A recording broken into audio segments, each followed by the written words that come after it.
On est très, très, très heureux de vous accueillir pour un petit nouveau plateau de notre séquence atelier dont Béatrice Oxan va vous donner les points de cadrage et puis on enchaîne tout de suite pour ne pas prendre de retard et être au cœur de nos sujets.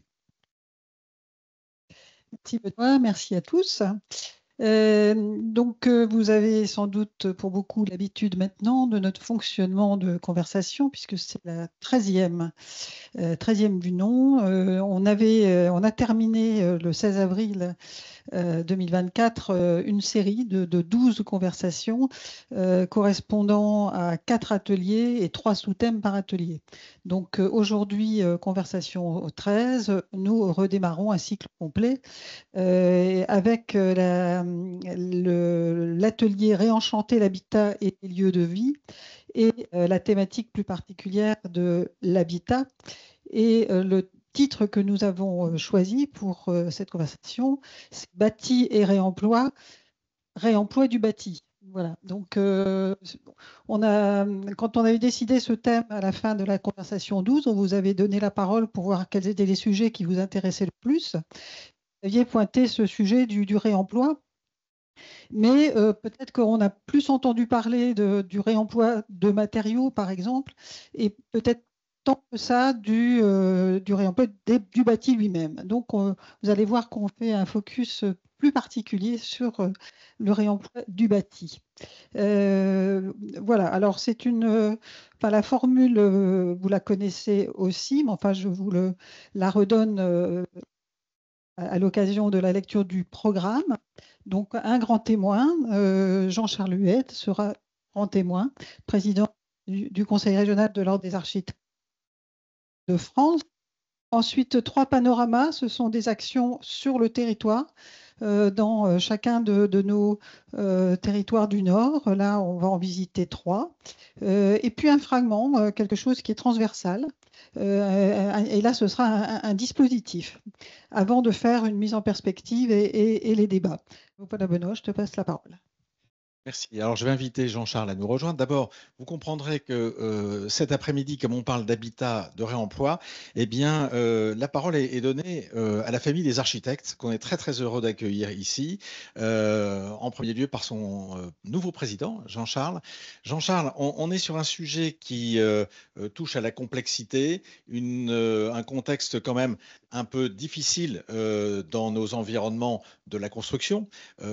Pas seulement dans le contexte économique, mais parce qu'effectivement, il y a des adaptations au changement climatique, il y a des changements d'usage.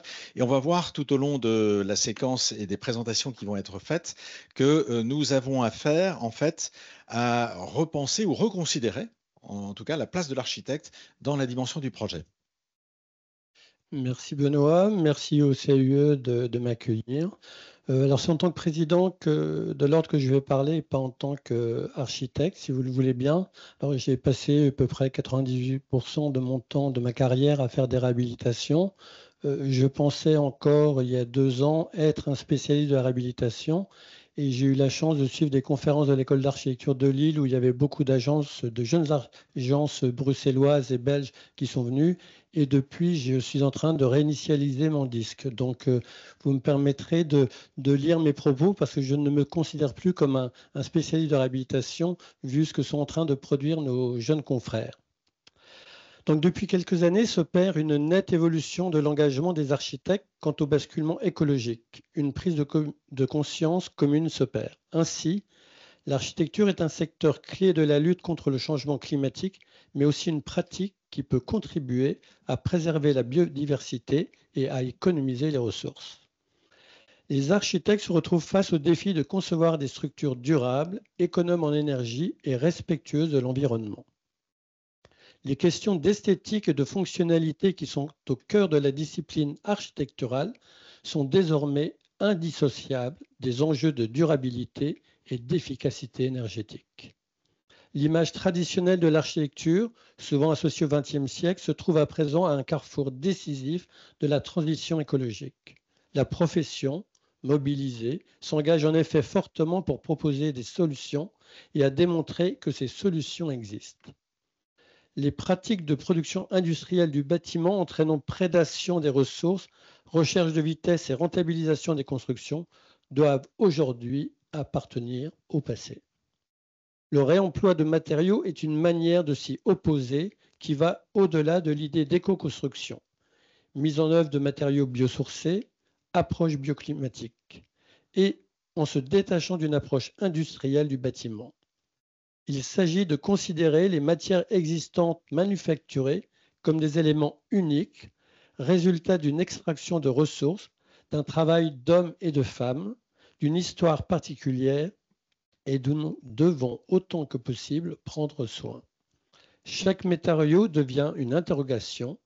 Y prêter attention est porteur d'enseignement et de stimulation en tant qu'architecte et usager. Comment démonter cette poutre pour la réemployer amène la question: comment a-t-elle été mise en œuvre? Quel savoir-faire artisanal et quels moyens ont dû être mobilisés? Réemployer les matériaux de construction ouvre une opportunité de prendre soin des éléments déjà présents autour de nous, de sortir d'une logique de production et de changer notre rapport au temps et à la consommation. Cela demande nécessairement d'y adapter les pratiques des professionnels de la construction et notamment celles des architectes. D'une part, dans notre manière d'aborder le projet, de l'autre, dans notre organisation professionnelle. Le plaidoyer rédigé par le Conseil national de l'ordre des architectes, Habitat, Ville, Territoire, l'architecture comme solution. J'essaie de voir si... Voilà. J'ai bien retenu la leçon de tout à l'heure. Donc le plaidoyer vise à pointer les leviers d'action en phase avec les enjeux écologiques et économiques actuels et futurs. Notre région, ayant son histoire, son héritage paysager, urbain et architectural propre, il semblait nécessaire de décliner régionalement la présentation de ce plaidoyer qui était faite notamment à nos interlocuteurs régionaux, aux élus, aux députés sensibles aux questions du développement territorial. Nous avons voulu identifier nos ressources, imaginer et construire des outils propres aux Hauts-de-France pour apporter un soutien au territoire, notamment pour les structures communales et intercommunales ne disposant pas de l'ingénierie nécessaire à ce changement de paradigme. Nous avons imaginé construire régionalement des outils comme la charte bas carbone pour engager les maîtres d'ouvrage dans des démarches vertueuses avec les autres acteurs volontaires et compétents. La charte permet d'identifier les ressources et les accompagnements existants et de les faire vivre pour apporter un soutien aux différentes collectivités. Nous adressons priorité aux structures pour lesquelles les ingénieries et ressources existantes nécessitent d'être mieux articulées afin de permettre ce changement de paradigme. Aussi, nous proposons cette charge engageant le maître d'ouvrage pour une démarche vertueuse de la transition écologique et tous les acteurs volontaires et compétents, car nos processus et métiers doivent se réinventer face à l'urgence écologique. Avec les impératifs de moindre impact carbone sur nos pratiques et matériaux ainsi que la nécessaire sobriété foncière illustrée par la loi de zéro artificialisation nette des sols, il nous faut évidemment mieux considérer l'existence. La France de 2050 est déjà construite à 80%. La frugalité foncière est une première étape. Le bâtiment existant, non affecté ou sous-utilisé, doit pouvoir être considéré comme une véritable ressource. Ainsi, nous devons tous sortir de la logique du neuf et de la table rase pour changer de regard sur l'existant. La valorisation de ce dernier par la sauvegarde de tous les éléments qui peuvent l'être devient une source de créativité. Totalité ou partie d'un bâtiment existant, éléments constructifs, de grosses œuvres ou de secondes œuvres. La conception architecturale se nourrissant des contraintes, la prise en compte du déjà là et de ses qualités permet donc une nouvelle production architecturale de qualité, propre au site, propre à son environnement urbain et qui fait sens. Les architectes ne peuvent que se réjouir de concevoir un projet propre au lieu.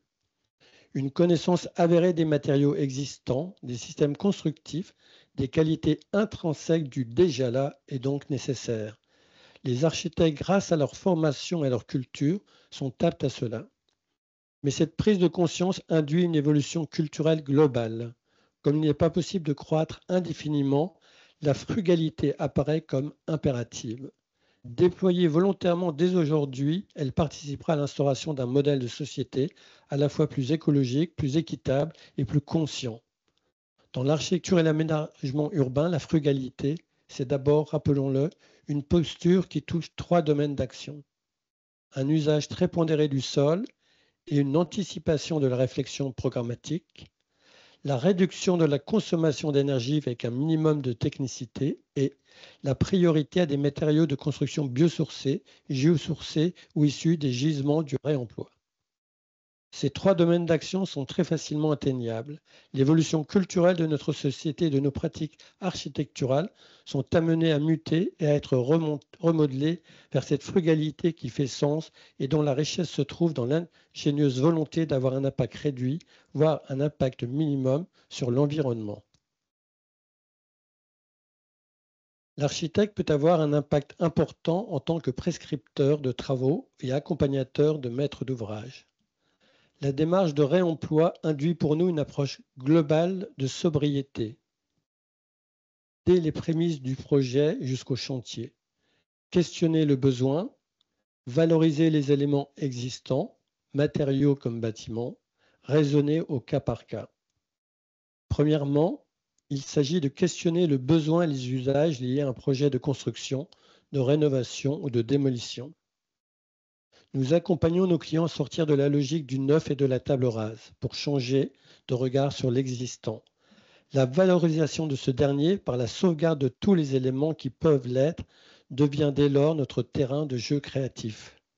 Totalité ou partie d'un bâtiment existant, éléments constructifs, réemploi de ceux-ci.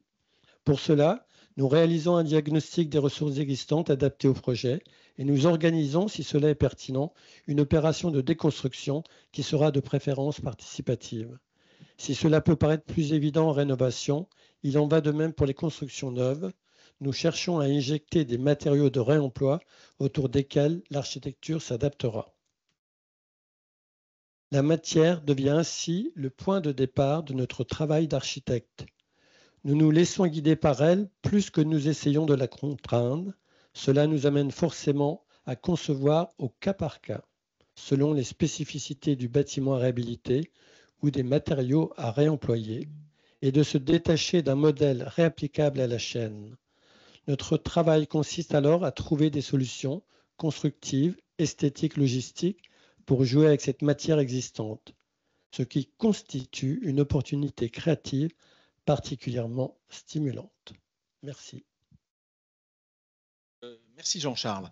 On voit que c'est une parole construite, rédigée. C'est un retour même sur le plaidoyer national. Et ce que je retiens, c'est que tu le remets sur le plan local, avec l'idée qu'on sortira maintenant désormais des formules toutes faites et de l'industrialisation de nos métiers, avec cette idée où tu associes le mot ingénierie avec le mot ingéniosité, c'est-à-dire apprendre à observer, comprendre, et puis des dimensions qui sont intéressantes où tu as mis tout de suite en perspective la relation entre l'échelle du matériau et puis l'échelle du site et du territoire. J'en profite pour donner un rendez-vous le 3 octobre après-midi à Dunkerque.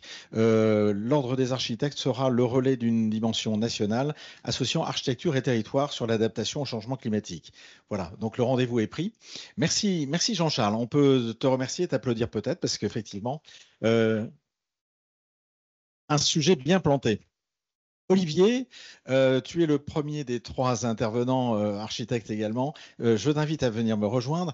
On va être sur une opération que tu vas nous présenter. On sait que l'agence Tank a initié sur notre territoire beaucoup de cette ingéniosité dont Jean-Charles vient de nous parler. Et puis, vous avez été là aussi sur le grand terrain de la métropole dans son versant nord-est, Roubaix, Tourcoing, qu'on peut associer, des gens qui ont œuvré, tout comme Jean-Charles d'ailleurs, a beaucoup œuvré dans ce territoire-là, avec une opération qui nous avait intéressés à l'époque et qui continue de nous intéresser, mais depuis l'actualité de Tank en dit sans doute encore plus, c'était la minoterie. Alors une minoterie, vous allez voir que Olivier va nous parler d'une minoterie, c'est un moulin industriel qui parle effectivement d'alimentation et dont l'enjeu, comme notre atelier tourne autour de questions d'habitat, comment à un moment donné, une minoterie devient un nouveau lieu à vivre. Merci à toi, Olivier, d'être avec nous. Merci, Benoît.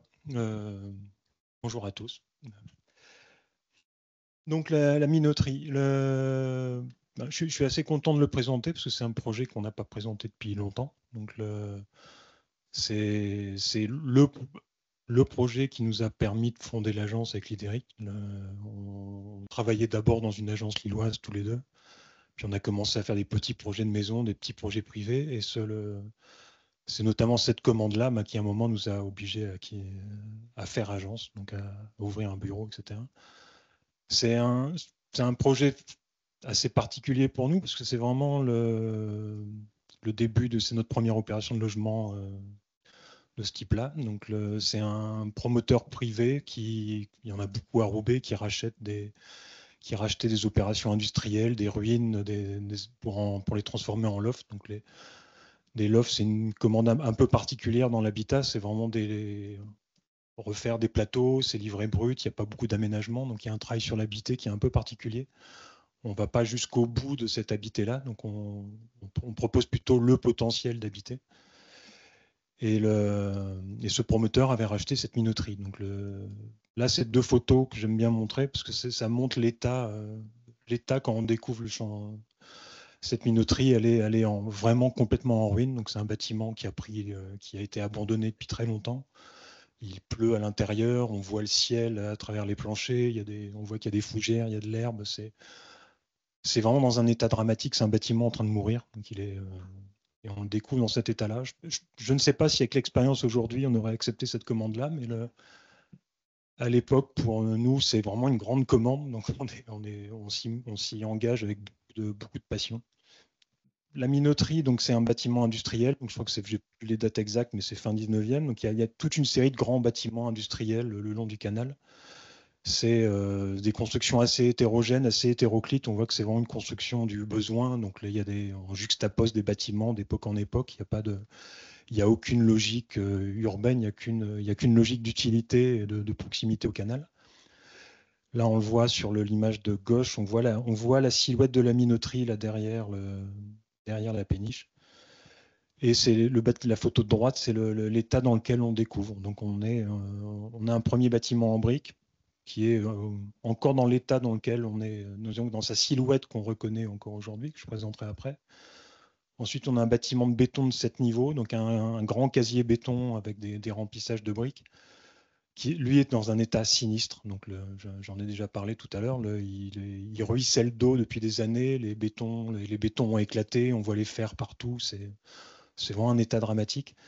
Et ensuite, un ensemble de petites maisons derrière qui est dans un état encore plus sinistre. Donc on commence à travailler, à investiguer pour travailler sur le sujet. Ce qui est très intéressant là, c'est que la proximité du canal, on est vraiment à la frange de Roubaix, donc on est à la limite entre le canal, le tissu urbain, donc ces grandes infrastructures industrielles, mais qui aujourd'hui ont disparu. Il n'y a plus que la minoterie qui est encore le dernier symbole de cette histoire-là. Et ensuite, un panorama très ouvert, parce qu'on a le cimetière de Roubaix de l'autre côté de la rive, donc très étendu. Le programme, donc là, c'est la comparaison des 2 plans. Donc on a le plan à gauche qui est le plan de l'état d'origine. Donc la minoterie, c'est 2 ensembles, ou 3 bâtiments. Donc il y a un bâtiment de briques, un bâtiment d'ossature béton. Les 2 sont en ossature béton intérieur. Donc il y a le plus ancien a une façade brique assez fermée.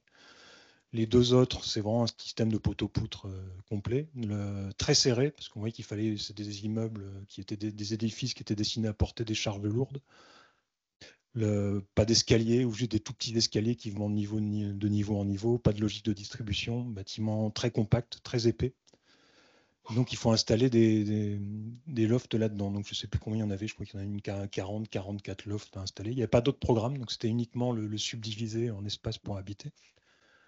Donc il y a déjà un premier travail déjà de comprendre le bâtiment, de comprendre son histoire, de comprendre comment on peut le distribuer. Dans le programme, j'en ai pas parlé, il y a évidemment une logique économique qui est très très forte. Et je pense que c'est la principale contrainte qui nous préoccupe à ce moment-là, c'est qu'on a un budget très très faible pour intervenir. Donc ce budget, je pense que c'est vraiment une opportunité, aussi une chance pour nous, parce que ça nous a amené à réfléchir aussi différemment. Donc il y a un travail qu'on devine ici sur la répartition des charges. Donc il y avait beaucoup de poteaux très abîmés, il y avait des poteaux qui étaient inutiles. On n'avait plus besoin d'autant de charges, donc on a allégé la structure. Donc un principe, ça a permis d'améliorer la manière d'habiter, mais ça a permis aussi de sauvegarder le bâtiment parce qu'on a enlevé des charges. Donc on a enlevé une colonne sur 2, donc on a enlevé une poutre sur 2, on a tout détramé, puis ensuite on l'a subdivisé. Et ensuite, on avait une intention qui est aussi importante dans ces... Donc, comme j'ai dit, on n'a pas de travail spécifiquement sur la typologie, on travaille sur les lots, mais on avait la volonté qu'il y ait un espace extérieur dédié à chaque alcôve. Donc, sur le bâtiment en briques, on fait plutôt des balcons suspendus à la façade de briques, j'y reviendrai après, et dans l'immeuble en béton, on fait des loggias internes. Et les loggias ont permis aussi de ramener de la lumière sur l'intérieur, d'avoir des appartements plus profonds. Et ensuite, on le verra après, juste une cage d'escalier centrale. Donc on ajoute, on reconstruit à l'intérieur avec un escalier et un ascenseur. Et on le verra mieux sur cette image-là. Donc on voit sur cette maquette-là, c'est les étapes. Donc il y a le bâtiment en briques, on le garde dans sa silhouette, dans sa monnaie nature. C'est quand même un très beau bâtiment. On a juste après travaillé sur les baies, enlever les allèges, ouvrir les baies et ramener les balcons. Le bâtiment de béton, on a une des décisions importantes, c'est aussi pour l'alléger, on a enlevé 2 niveaux. C'est un bâtiment de 7 niveaux, on l'a passé de 7 à 5, ce qui a permis de l'alléger, ce qui a permis de retrouver aussi une cohérence d'ensemble entre les deux. On n'est plus sur un bâtiment hybride avec des trucs assez complexes. On en refait une silhouette urbaine plus forte. On garde le casier dans toute sa force, sa brutalité. Donc on vient juste amener les ouvertures. Et ensuite, on va dire l'intervention contemporaine, c'est vraiment la cage d'escalier qui est le pivot et qui permet de contreventer le bâtiment, et l'extension sur le toit. Et on fabrique une extension légère, donc on est pareil sur les charges, une extension métallique, avec quatre appartements supplémentaires, et les 4 appartements qui viennent chercher des grands horizons sur la ville. On avait des vues fantastiques sur le ciel. Ce qui est très particulier sur ce projet-là, j'ai parlé de l'état, donc là on a quelques images d'état, c'est qu'on est vraiment sur tout est très abîmé, donc c'est plutôt un travail patient de chantier, de découpe. On enlève les colonnes les unes après les autres, on libère le casier, on enlève tout ce qui est inutile, donc on l'allège. Donc on a enlevé les remplissages de briques, on a enlevé les colonnes inutiles.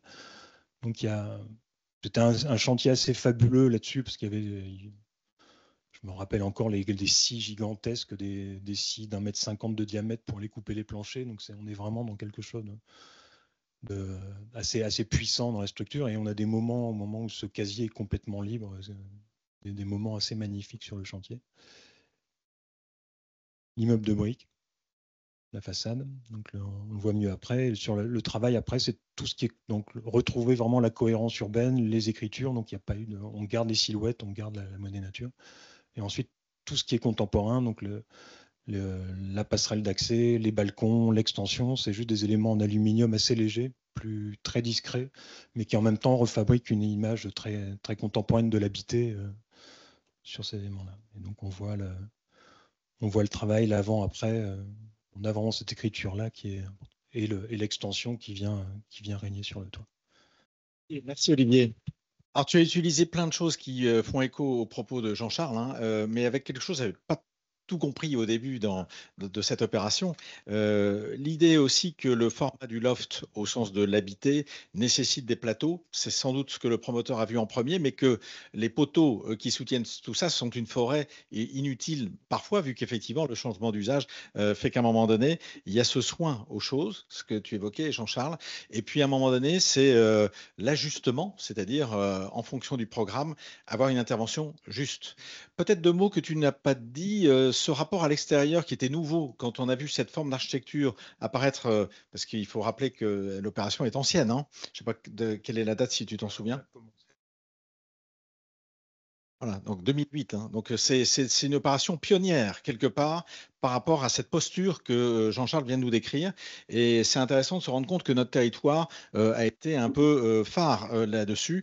Tu vas pas le citer toi-même, Jean-Charles, mais la friche Roussel et l'installation des Ballets du Nord, réutilisant l'ouverture d'une de ces trames, mais cette fois-ci en pignon, montre effectivement comment cette ressource que représente l'ère industrielle vient re-questionner nos pratiques d'aujourd'hui. Voilà.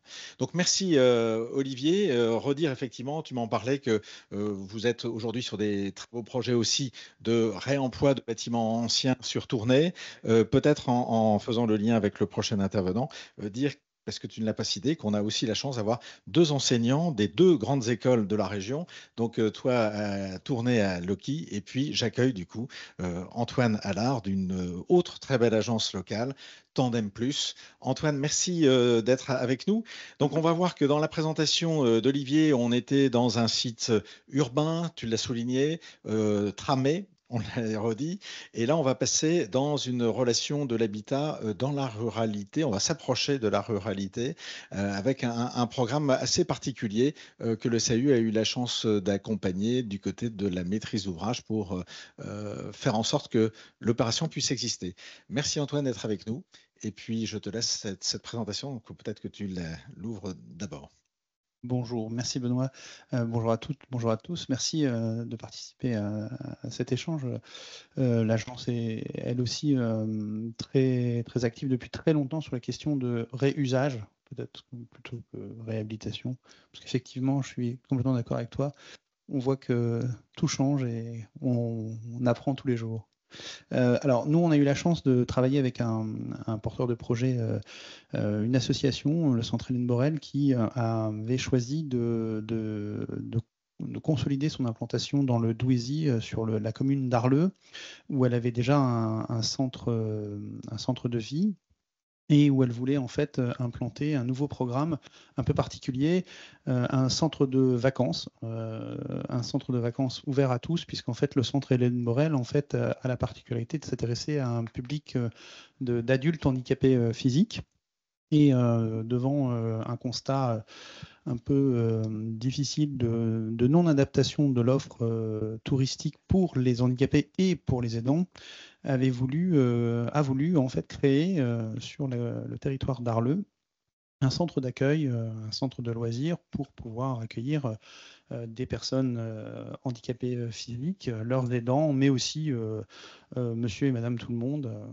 Donc, une rencontre très intéressante et très stimulante avec un porteur de projet, avec un programme donc un peu hors norme, et avec un lieu, puisqu'il s'est agi là de se confronter à une ancienne ferme, une ferme au carré, assez typique des paysages du Nord, avec un porche qui donne sur le village d'Arleux. On est en fait à la limite de l'ancien bourg médiéval. Et donc, on a une grande ferme composée de plusieurs éléments qui sont là aussi des adjonctions d'époques différentes. On a une maison, on a une petite grange, on a une autre grange, on a des écuries, on a une porcherie.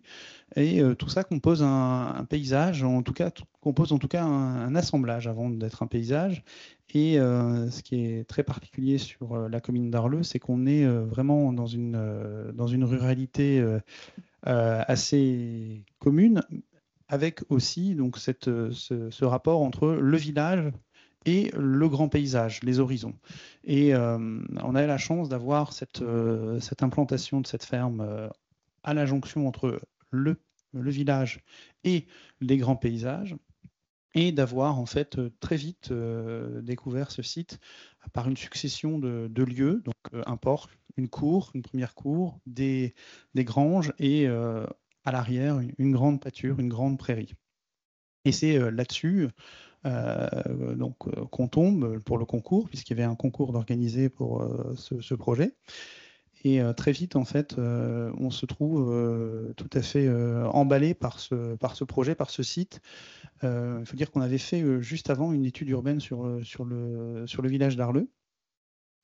Et on se retrouve là avec un bâti tout à fait commun, en assez mauvais état aussi. Alors, il n'était pas aussi aussi abandonné depuis longtemps, mais on se retrouve là avec des bâtiments, qui n'étaient pas forcément construits pour durer.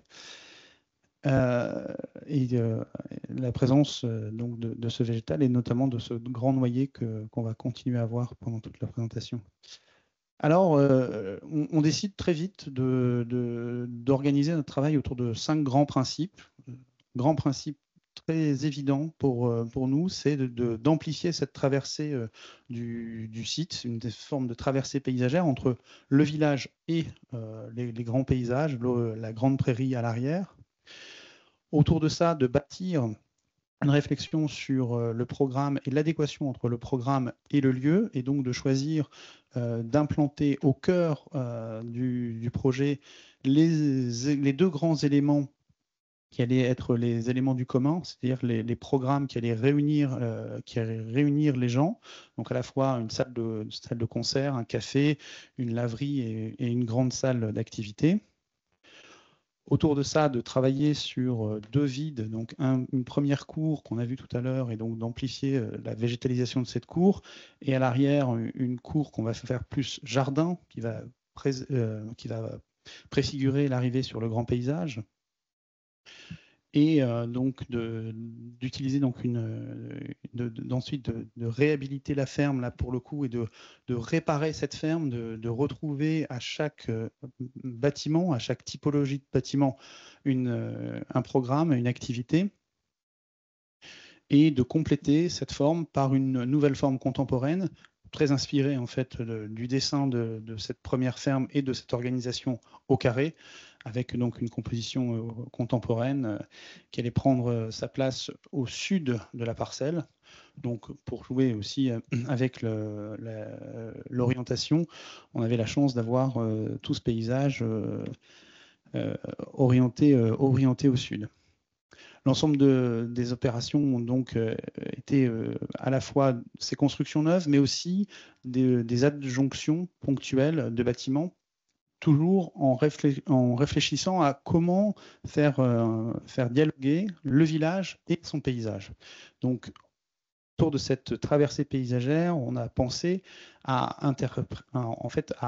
ajouter toujours dans cette première cour, donc quelques arbres pour amorcer cette traversée paysagère, de travailler en fait à l'intérieur des bâtiments existants, d'y ajouter des patios qui vont permettre en fait aussi à des structures qui n'avaient pas forcément la dimension pour pouvoir aller chercher de la lumière, d'arriver à trouver de la lumière à l'intérieur en fait du bâti, de travailler donc à un deuxième jardin, un jardin d'activité qui reste à une dimension appréhendable par tout le monde, et de s'ouvrir ensuite sur le paysage.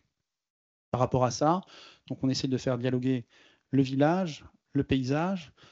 Les logements s'ouvrent sur le grand paysage et vont aller chercher une typologie, une morphologie qui va s'ouvrir complètement sur le paysage et créer des situations exceptionnelles. Et de l'autre côté, assez simplement, on va venir soulever la toiture pour créer en fait l'appel qui va permettre de repérer le programme depuis le centre-village, puisqu'évidemment, une des typologies une des caractéristiques de la typologie de la ferme, c'est d'être plutôt introverti. Et là, l'idée, c'était de montrer comment on pouvait rentrer dans ce programme et comment on pouvait pénétrer ce programme et arriver à l'intérieur, au cœur du programme. On a ensuite une répartition programmatique très simple, où encore une fois, on a essayé de mettre en correspondance le programme avec les qualités du bâti existantes. C'est-à-dire que, donc, encore une fois, au centre, on a les grands lieux du commun, le café, la salle d'animation, la cuisine pédagogique. Dans les éléments plus petits, où les choses sont plus imbriquées, on a mis les petits programmes et on a créé des circulations extérieures couvertes pour accéder à ces programmes. Et ailleurs, on a positionné les hébergements. On obtient donc une nouvelle ferme, mais qui reste, où on a essayé de garder en fait cette ambiance d'assemblage et presque de bricolage d'éléments les uns avec les autres, en ayant envie aussi de retrouver une nouvelle centralité.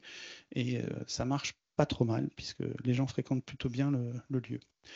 Quelques images de chantier, parce qu'évidemment, ça c'est toujours ce que nous on pense quand on est autour de la feuille, autour de l'ordinateur aujourd'hui, et quand on conçoit le projet. Alors la réalité de chantier est toujours un peu plus dure, un peu plus rude, un peu plus rugueuse. On a eu beaucoup de difficultés en chantier. C'est des bâtiments qui effectivement étaient souvent très peu fondés, donc des bâtiments aussi qu'il a été compliqué de maintenir. Est arrivé à 90%. Donc là, c'est une image du chantier juste au moment des démolitions. On voit bien que voilà, c'est des réflexions aussi de comment on fait pour intervenir, comment on fait pour penser la phase intermédiaire, c'est-à-dire au moment où on a enlevé les choses, où les charpentes tiennent peut-être plus très bien les choses. Donc, comment on fait pour que tout ça puisse continuer à vivre. Voilà, quelques images de chantier. Donc, on voit les nouvelles constructions s'implanter. On a des ossatures béton, quelques ossatures béton, et puis tout le reste est en ossature bois. Et petit à petit, donc la nouvelle morphologie du centre se met en place.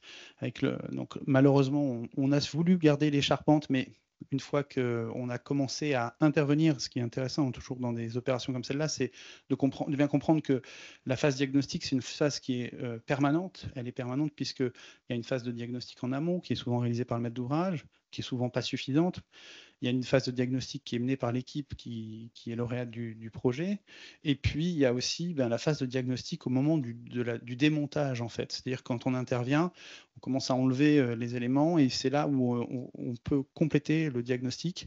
Et parfois, là, malheureusement, on se rend compte que non, les charpentes, on n'arriverait pas à les garder parce qu'elles étaient beaucoup plus abîmées que prévu. Donc l'idée, ça a été de garder cette morphologie et aussi de garder la qualité esthétique aussi de ce bricolage agricole, puisque les bâtiments avaient été construits sur plusieurs années, voire plusieurs siècles, avec des techniques différentes, et ils avaient été eux-mêmes déjà réparés dans leur histoire. Et on avait des maçonneries de grès de pierre entremêlées avec de la brique, et on a voulu évidemment garder tout ça, s'insérer dedans le plus simplement possible et continuer dans ce langage de réparation. C'est-à-dire que vous voyez sur la gauche, par exemple, un bâtiment qu'on a agrandi parce qu'il y avait une façade qui était très très abîmée et qui tenait plus, et puis en fait on arrivait difficilement à l'utiliser parce qu'il était trop petit, trop étroit. Donc on a décidé de l'agrandir et de marquer cet agrandissement. Toutes les interventions la plupart sont en bois, structurel et en façade. Et pour bien montrer ce qui a été ajouté, on a gardé cette lecture donc des différentes interventions. Voilà une image donc prise de haut là, de ce que ça donne dans le village. On voit bien l'interconnexion entre le centre, la ruralité, le centre-bourg, pardon, et puis l'ouverture sur le grand paysage. Et l'idée aussi de toujours travailler en rapport avec les échelles du lieu. Et donc là, le choix aussi de travailler sur des architectures archétypales, le double toit, dans une échelle aussi assez proche des maisons qu'on a alentour. Voilà aussi ce que ça donne toujours depuis le haut. Et puis quelques images donc, du projet livré. La façade, très simple, hein, on a tout simplement repris les teintes des badigeons qui étaient déjà en place. Du blanc sur les éléments plutôt utilitaires, des badigeons rouges sur la maison existante, et puis ce grand mouvement de décollement de la toiture pour aller là aussi donc se faire signal et y installer la salle de sport du projet. Là aussi, la composition où on vient reconstruire une aile complète en bois pour amener une circulation. Donc on est en extension et puis on vient trouver une autre fonction qui permet d'innerver l'ensemble du bâtiment. Et puis un petit bassin qui vient récolter les eaux de pluie et mettre à distance la cour de la partie un peu plus intime où va se trouver ce qu'ils appellent la bulle de bien-être. Voilà une vue encore de cette cour. Alors les arbres à l'époque n'étaient pas plantés. Il y a maintenant 3 arbres, pas encore très grands, mais qu'on espère vite voir pousser.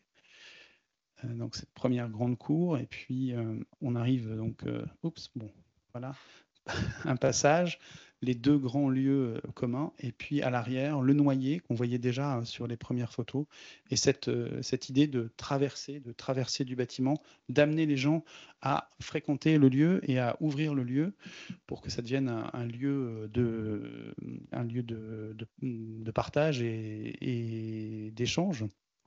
Donc là, c'est une cuisine commune avec une façade bois qu'on vient insérer dans le bâtiment existant.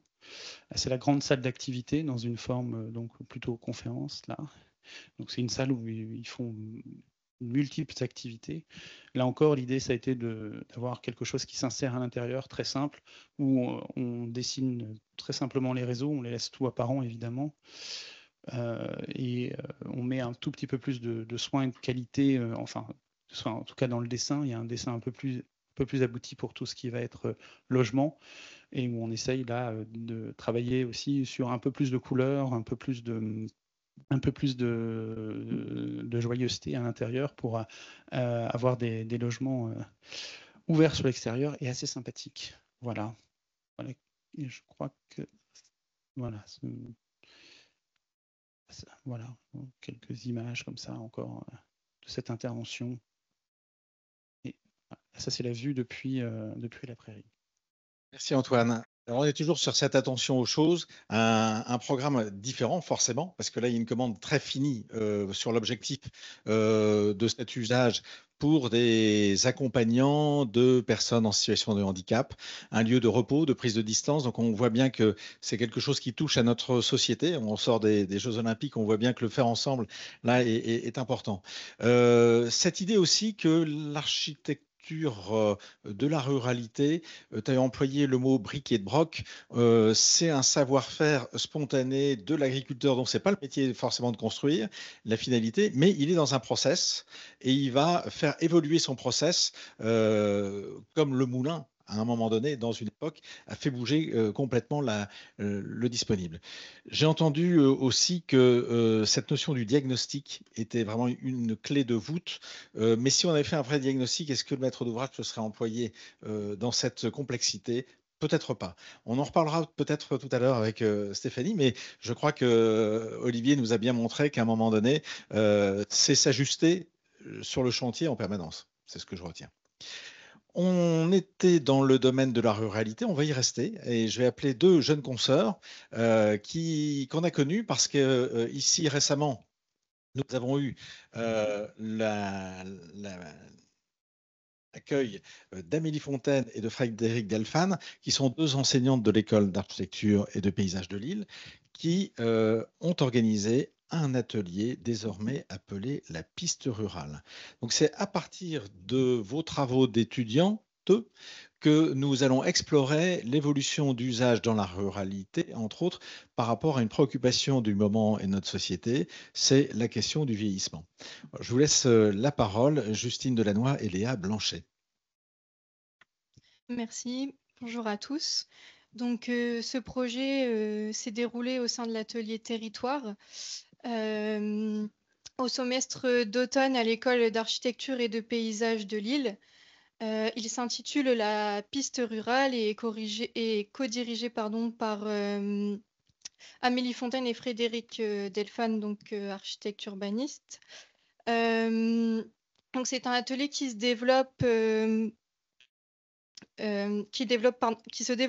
au cœur du parc naturel régional de l'Avesnois, en partenariat avec les acteurs locaux, donc le PNR, la 3CA et le CAUE. Donc cet atelier interroge les méthodes de projet pour l'architecture et le paysage, en favorisant notamment une pratique hors les murs, sur place. Et lors de notre participation en 2023, donc nous étions dans le village de Sarpoterie. On vous invite d'ailleurs à aller voir la conversation numéro 12, dans laquelle nos professeurs vous présentent plus en détail cet atelier. Donc, comme dit par Justine, notre travail s'est porté sur le village de Sarpoterie, qui compte 1500 habitants environ. Il est marqué par une histoire artisanale liée à la poterie et à la verrerie notamment. Et son essor économique s'est étendu de la fin du 19e siècle au début du 20e siècle. Et en 2016, avec l'arrivée du Musevert, lieu dédié à l'art du verre contemporain, on voit une sorte d'essor du tourisme plus qui rayonne à présent à l'international. Donc, une intervention au début du semestre de l'élu Monsieur Didier Carrette, adjoint au maire ici présent, avec Madame la maire aussi, nous avait exposé les différentes problématiques du village. On pouvait notamment retenir la présence assez forte de bâtis vacants délabrés dans la commune, de la présence du chômage dans le village et d'une certaine précarité, puis la question de personnes âgées habitant dans de grandes habitations qui se retrouvent en difficulté à habiter seules dedans. Donc, on s'est porté sur ces problématiques pour concevoir ce projet. D'ailleurs, projet qui a été pensé par 5 étudiantes dont nous avons fait partie et dont les niveaux s'étendent du Master 1, Master 2 jusqu'au projet de fin d'études comme Justine. La question du bâti vacant et des personnes âgées en difficulté nous ont particulièrement marqués et c'est pourquoi, en plus des premières investigations sur le terrain avec les habitants, nous avons commencé le projet par une analyse des structures d'hébergement et de services qui nous ont montré que au sein des Hauts-de-France, on remarque une offre en hébergement qui est concentrée aux alentours de la métropole lilloise et des grandes villes. Et ce qui est paradoxal avec une population des personnes de plus de 75 ans qui sont concentrées à l'est de la région, donc notamment comme on l'a étudié dans l'Avesnois. Donc, au sein de l'Avesnois, on a remarqué qu'il y a une majorité d'hébergements publics, comme les EHPAD, et très peu d'offres d'hébergement en autonomie et d'initiatives alternatives privées. Et on remarque également une concentration de ces offres au sein des grandes villes qui composent l'Avesnois. Donc très vite, une problématique s'est posée. Donc c'est comment on accompagne les personnes âgées dans leurs évolutions au sein du village. On remarque une offre d'hébergement qui dépend notamment de l'autonomie des personnes âgées et qui crée une fracture entre des personnes dépendantes et celles plus autonomes. Donc, en conclusion, la conséquence d'une offre trop concentrée et peu diversifiée pousse les personnes âgées à quitter leur village et leur maison. Certains ayant peur des institutions subissent le fait de rester dans des logements inadaptés. Et c'est pourquoi il nous a paru nécessaire de penser à d'autres manières d'habiter ancrées dans ces territoires. On a remarqué aussi qu'il y a l'émergence de concepts et d'initiatives citoyennes comme des béguinages qui émergent, mais qui sont très timides et souvent très limités en place. Donc, en complément de cette analyse sur le vieillissement et en prémisse de la conception, une enquête fine de terrain sur Sarpoterie s'est engagée. On remarque notamment sur les bâtis vacants anciens dégradés. On fait une étude sur les bâtis vacants anciens et dégradés, sur l'espace public et également sur les habitants, notamment avec des témoignages et des relevés de leurs habitations. On fait plusieurs constats, notamment comme ici un bâti vacant ancien qui peine à être renouvelé sur l'ensemble du village, mais surtout concentré sur le centre-bourg qu'on a choisi comme site de projet. Et donc on s'est rapidement demandé comment gérer cette vacance et cette dégradation du bâti dans la ruralité, mais plus spécialement à Sarpoterie. Et un deuxième constat, ça a été une parole habitante qui témoigne d'une certaine difficulté pour les personnes âgées dans leur habitat et dans leur vie de l'espace public, mais les personnes qui restent toujours attachées à ces lieux. Afin de traiter ces constats, nous avons réfléchi à des hypothèses qui nous ont guidés donc, tout au long du projet, à savoir et si bien vieillir ensemble dans le territoire devenait moteur de développement de Sarpoterie sous la 3CA, puis et si la commune prenait la main sur la réfection du bâti à travers la problématique du vieillissement. Donc, plusieurs stratégies scénarios ont été pensées afin de monter cette opération programmée. Donc, dans un premier temps, ça sera à travers une stratégie de réhabilitation, d'adaptation du bâti existant et parfois vacant. Donc le but serait d'apporter une diversité d'offres d'habitation. Et cela pourrait se traduire en une opération donc programmée où la commune achète le bâti vacant en anticipant en amont des bâtis stratégiques au sein de la commune, ou alors propose aux propriétaires qui auraient du mal à adapter son domicile des viagers, par exemple. Dans un deuxième temps, ça sera à travers une prise en compte de la notion du bien vieillir, donc pour répondre aux besoins diversifiés qu'ont les personnes qui avancent dans l'âge en termes d'habitat, d'autonomie et d'épanouissement. Et dans un troisième temps, à travers la requalification d'espaces publics avec des interventions ponctuelles propres au terrain et dans l'économie de moyens et de ressources. Donc nous avons tenté d'identifier les acteurs qui pourraient intervenir dans le cadre d'une telle opération et on se rend compte qu'il y a un jeu d'acteurs publics et privés qui est assez complexe et qu'il faut réussir à croiser et mettre en place afin d'accompagner des communes et les particuliers autour de ces questions. Donc nous nous sommes concentrés principalement sur deux zones d'intervention avec des échelles différentes. Nous avons donc travaillé sur ce que l'on a appelé l'îlot ancien, qui se trouve ici, et sur une bande d'habitation de maisons de potiers et élémentaires. Donc, c'est des lieux qui rassemblent les enjeux à la fois en termes de logement, de précarité énergétique et de sous-occupation. Et ces deux sites sont reliés par un traitement de l'espace public autour de l'église qui représente le cœur du village. Donc justement, dans un premier temps, nous avons travaillé sur cette échelle plus globale du centre-bourg, donc sur l'espace public, en identifiant notamment les enjeux liés au vieillissement. Donc les constats ont été une topographie marquée qui rend difficile les déplacements des personnes âgées, des circulations piétonnes qui ne sont pas forcément sécurisées, qui sont impactées notamment des fois par des routes surdimensionnées. Mais on voit des choses positives, on voit aussi des choses positives et qui nous marquent et qui font l'identité du lieu, notamment son identité rurale, comme des types de végétation spontanée qu'on dit indigène, ou alors des mises en œuvre de seuils, par exemple, qu'on voit un peu plus ici, qui sont assez spécifiques et qui pour nous fonctionnaient assez bien. Donc, en somme, notre travail, ça a été de faire cette analyse assez fine et assez fine de l'existant, dans le but de, en fait, prendre en compte ces éléments pour amener à des interventions minimales, ponctuelles, qui vont dans l'économie, mais qui auront, en tout cas, on l'espère, un grand impact sur les lieux. Par exemple, en amenant des changements de nature de sol sur les voiries afin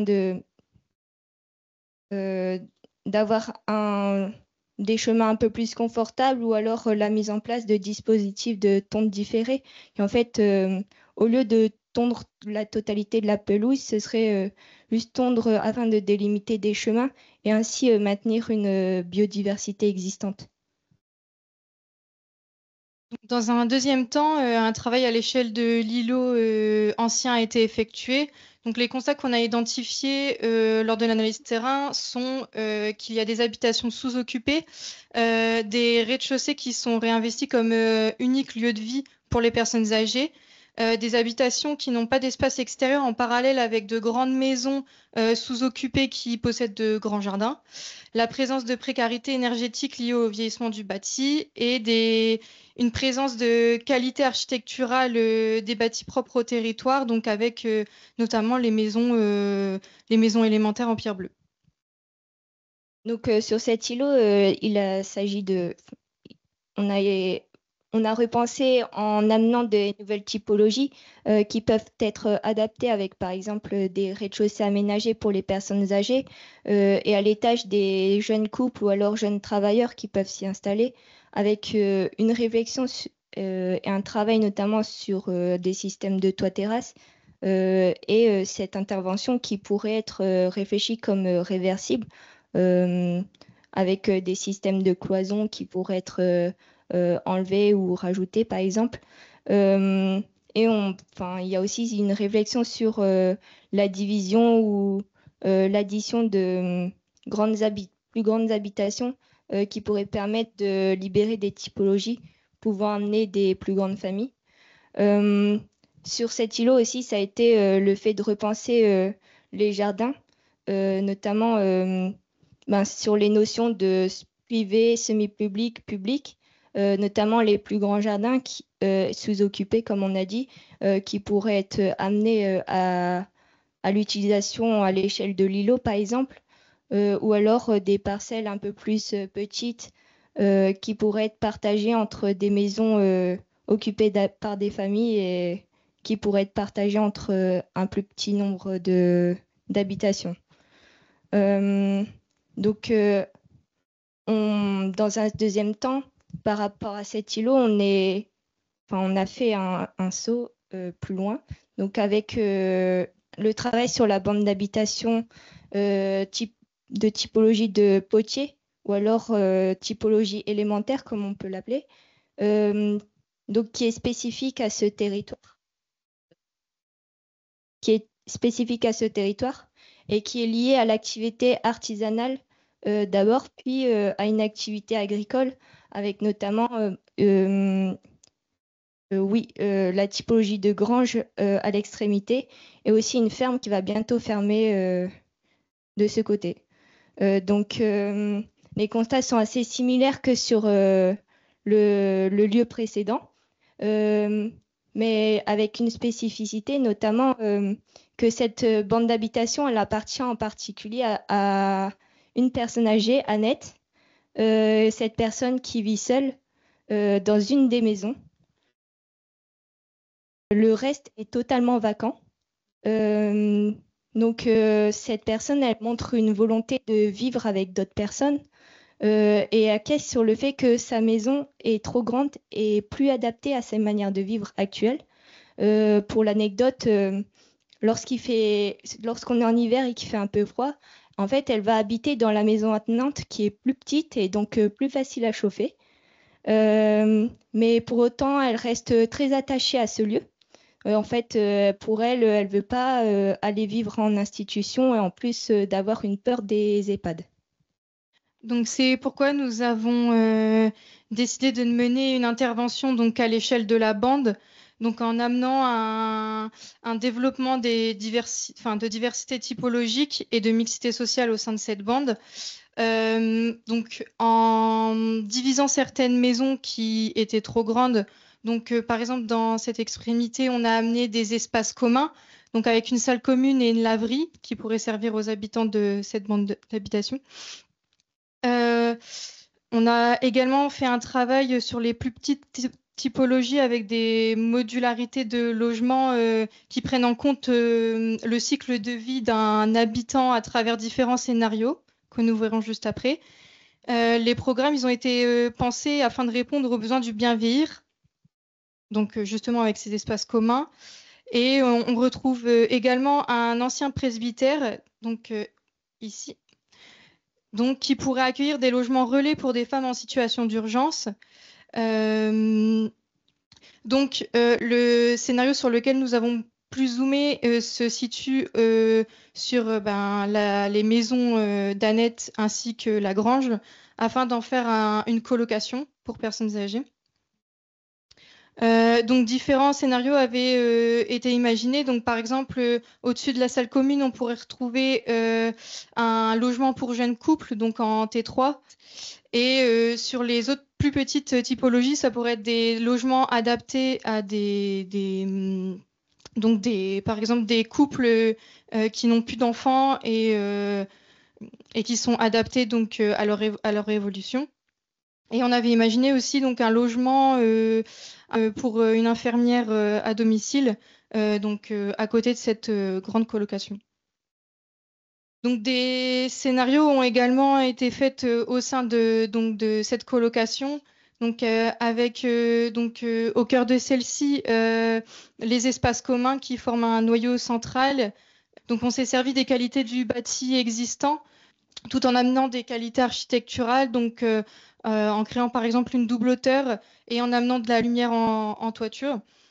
Également, donc l'intention a été de conserver la chambre existante d'Annette, qui fait partie du coup de cette colocation, mais en y intégrant une salle de bain qui est adaptée à elle, car aujourd'hui, sa salle de bain est très difficile à vivre pour elle. À chaque fois, on a développé des scénarios donc avec différentes personnes qui pourraient intégrer la colocation. Et à l'étage, on avait pensé à introduire des chambres pour les petits-enfants de cette personne, ou alors faire un studio pour un jeune couple.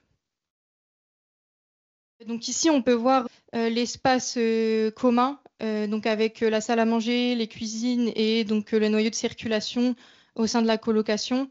Donc le but, ça a été vraiment de recréer une ambiance appropriable par ces personnes, et notamment dans les chambres où, dans ce qu'on a appelé plutôt micro-unités d'habitation, puisque c'était important pour nous qu'ils puissent apporter, donc, par exemple, leurs meubles et s'approprier les lieux. Et donc ici, c'est comment on s'est servi de la typologie rurale existante afin d'intervenir très finement sur la façade. Merci, merci pour votre écoute. Remerciements et applaudissements. Alors, on est très content au CIE de pouvoir donner la parole à de jeunes professionnels, parce qu'on a vu qu'il y avait les plus aguerris qui sont passés devant nous. Olivier qui nous montrait avec peut-être un peu d'émotion la première opération qui a fait l'assemblage de tanks, et puis Tandem tout à l'heure. Il y a des points communs, Jean-Charles, dans ces opérations, et puis il y a des différences. Alors, avant de faire le débat, prendre peut-être ta parole, Jean-Charles, avant d'inviter Stéphanie Allard, par rapport à ce qu'on vient de voir. Moi, j'ai noté effectivement 3 sujets d'habitat. Des habitats avec promoteurs privés, investisseurs en site urbain, une institution en site rural, mais là, on va vers la notion de dépendance et d'accueil de personnes à faible mobilité ou à handicap. Et puis là, on vient sur le sujet village. Le jeu de mots, bien évidemment, parle de 2 sujets de société, hein, la ruralité et puis le vieillissement. Avec cette fois-ci, c'est autant que tu nous montrais, Olivier, le travail de recomposition à partir d'une trame, de réorganisation d'un site et d'un lien au paysage pour la ferme. Là, ici, on est sur quasiment un remembrement que vous faites au départ par le biais du diagnostic que vous faites, et puis des dispositifs. Mais on voit que là, c'est sans filet, et on sait que dans la ruralité, on salue les élus de Sarpoterie, la difficulté, c'est d'avoir des opérateurs, des investisseurs. Donc, on en reparlera tout à l'heure dans les débats. Une précision quand même, 3CA, pour les gens qui ne connaissent pas, c'est véritablement une montée en puissance des communautés de communes sur les compétences urbanisme, habitat, qui sont devenues indispensables aujourd'hui dans le déploiement de ce type de programme. 3CA, ça signifie les 3C, communauté de communes, cœur de l'Avesnois. Je ne me suis pas trompé? On est bon. Jean-Charles, par rapport à ces 3 expériences qui nous ont été présentées, le rôle de l'architecte, on voit qu'il n'est pas simplement le maître d'œuvre qui va mettre en place quelques matériaux bien réemployés. On voit qu'on va jusqu'à la question de la programmation, du diagnostic. Comment tu vois un peu ces évolutions? Est-ce que ça existe depuis longtemps, cette prise en compte dans le projet, de la dimension de l'échelle locale jusqu'au territoire, en passant par ces dimensions très techniques qu'on voit apparaître? Là, pour moi, c'est assez facile parce que les projets qu'on a vus sont remarquables. Donc, le rôle de l'architecte est évidemment fondamental là-dessus. Je ne suis pas certain à l'époque de Tank que tous les architectes avaient ce regard et cette ténacité et cette précision et cette analyse des choses. Je pense qu'aujourd'hui, on l'a de plus en plus. C'est vraiment ce que je trouve très stimulant, même pour moi, de voir que les jeunes architectes ont un regard tout à fait autre sur notre métier. Et d'ailleurs, ma présentation, je pense qu'il y a 10 ans, elle n'aurait pas été ni acceptée ni acceptable de la part de la profession, alors qu'aujourd'hui, ça paraît naturel de parler de réhabilitation et d'éléments comme principal moteur de la création. Moi, ce que j'aime dans le projet de Tank, c'est en plus, comme je suis roubaisien et voisin, c'est d'ailleurs une anecdote, c'est que j'avais un promoteur qui rêvait de travailler avec Tank pour faire un projet, et que le projet qu'on avait, c'était les 300, ce que tu connais, à Roubaix, voulait absolument que je mette une boîte sur les toits, alors que bien sûr, ils n'avaient pas compris le sens qui était justifié dans le projet de la minoterie, qu'il n'était pas forcément dans les 300. Mais c'est un projet qui me touche beaucoup, parce que je trouve qu'il vieillit très très bien, et que vous avez vraiment fait un parti remarquable avec, j'imagine, un budget qui, on le sait, était vraiment minuscule, et que là, c'est vraiment la preuve que l'architecte ait valeur de plus-value par son travail. Ça, c'est vraiment une chose importante.